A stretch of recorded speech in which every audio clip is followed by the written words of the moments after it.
बढ़ते हैं आगे, रुक करते हैं अगली बड़ी खबर का। लखनऊ से बड़ी खबर। 26 अप्रैल को नवनिर्वाचित एमएलसी का शपथ ग्रहण समारोह होगा। कल शाम 4 बजे तिलक हॉल नवीन भवन में ये शपथ ग्रहण समारोह होगा। तो विधान परिषद सभापति कुंवर मानवेंद्र सिंह शपथ दिलाएंगे। सीएम योगी आदित्यनाथ शपथ ग्रहण में शामिल होंगे। डिप्टी सीएम केशव प्रसाद मौर्य और ब्रजेश पाठक भी इस कार्यक्रम में शामिल होंगे। तो विधानसभा अध्यक्ष सतीश महाना भी इसमें शामिल होने पहुंचेंगे। उत्तर प्रदेश के नवनिर्वाचित विधान परिषद सदस्यों का शपथ ग्रहण समारोह 26 अप्रैल को होगा। ये कार्यक्रम शाम 4 बजे तिलक हॉल नवीन भवन में होगा। विधान परिषद सभापति कुंवर मानवेंद्र सिंह नवनिर्वाचित सदस्यों को शपथ दिलाएंगे। शपथ ग्रहण समारोह में मुख्यमंत्री योगी आदित्यनाथ और उप मुख्यमंत्री केशव प्रसाद मौर्य, ब्रजेश पाठक भी शामिल होंगे। गौरतलब है कि बीजेपी उच्च सदन में सबसे बड़ी पार्टी हो गई है।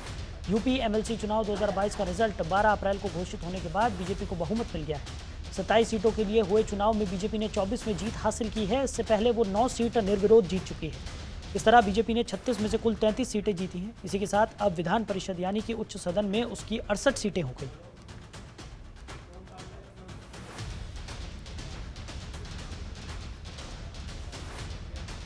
नवनिर्वाचित एमएलसी 26 अप्रैल को शपथ ग्रहण करेंगे। बड़ी खबर आपको बता रहे हैं।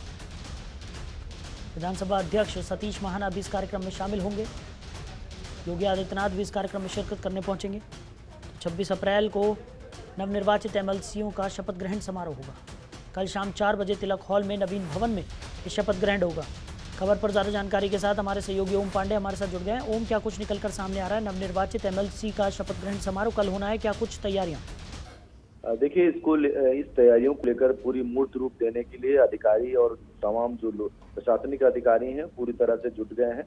कल शाम 4 बजे जहां तिलक हॉल में नवीन भवन है वहां पर ये शपथ ग्रहण समारोह होना है और विधान परिषद के सभापति हैं कुंवर मानवेंद्र सिंह, वो जहां नवनिर्वाचित जो एमएलसीज हैं उनको जो है शपथ दिलाएंगे। और इस मौके पर अगर बात करें तो उत्तर प्रदेश के मुख्यमंत्री योगी आदित्यनाथ, उत्तर प्रदेश के उप मुख्यमंत्री केशव प्रसाद मौर्य, उप मुख्यमंत्री ब्रजेश पाठक और यूपी सरकार के कई महत्वपूर्ण जो कई मंत्री हैं, वो जहां इस बैठक में इस शपथ ग्रहण समारोह में शामिल होंगे।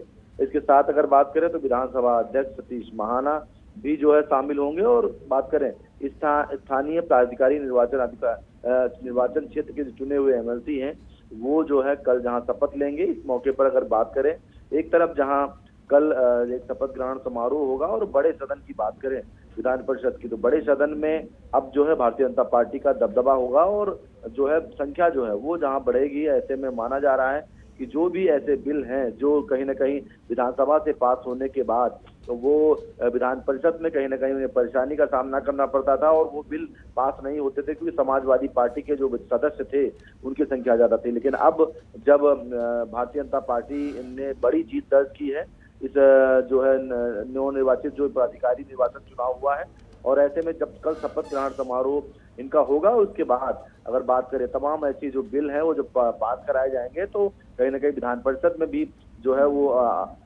जब संख्या बीजेपी के सदस्यों की संख्या ज्यादा होगी तो कहीं ना कहीं इसका लाभ मिलेगा और भारतीय जनता पार्टी तमाम योजनाओं को और तमाम जो बिल हैं, तमाम ऐसी व्यवस्थाएं हैं जिनको लेकर के मूर्त रूप देने के लिए अब दोनों सदनों में भारतीय जनता पार्टी का बोलबाला नजर आएगा।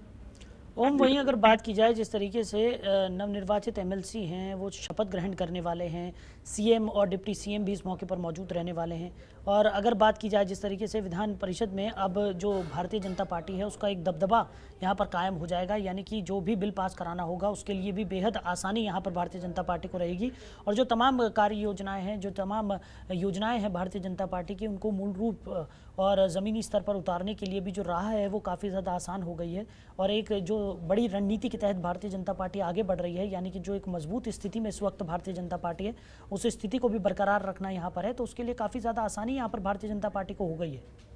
देखिए, बिल्कुल साफ है, जहां पिछली बार जो है 5 साल की सरकार रही लेकिन ऐसे कई बिल हैं जब विधानसभा से तो पास हो गए लेकिन विधान परिषद में आने के बाद जो है वो विधानसभा के जो सदस्य हैं उन्होंने कहीं ना कहीं उसका सवाल खड़े किए, पास होने में परेशानियों का सामना करना पड़ा।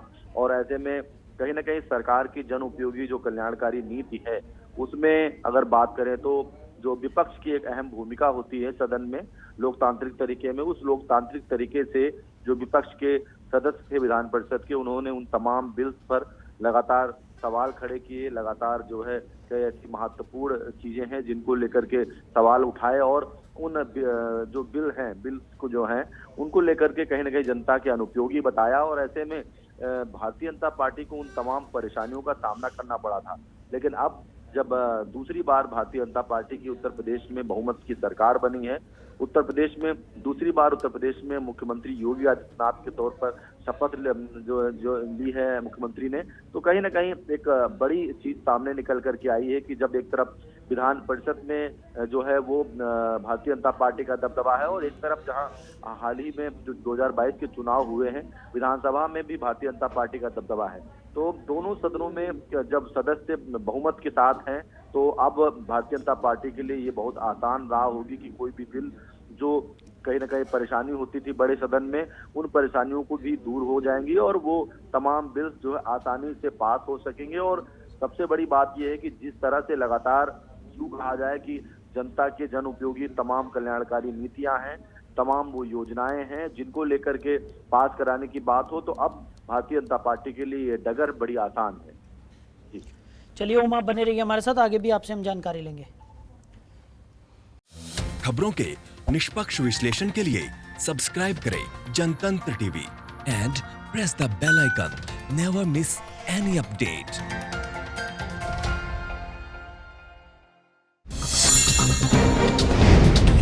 डाउनलोड कीजिए जनतंत्र टीवी ऐप को, जो कि अवेलेबल है गूगल प्ले और ऐप स्टोर पर।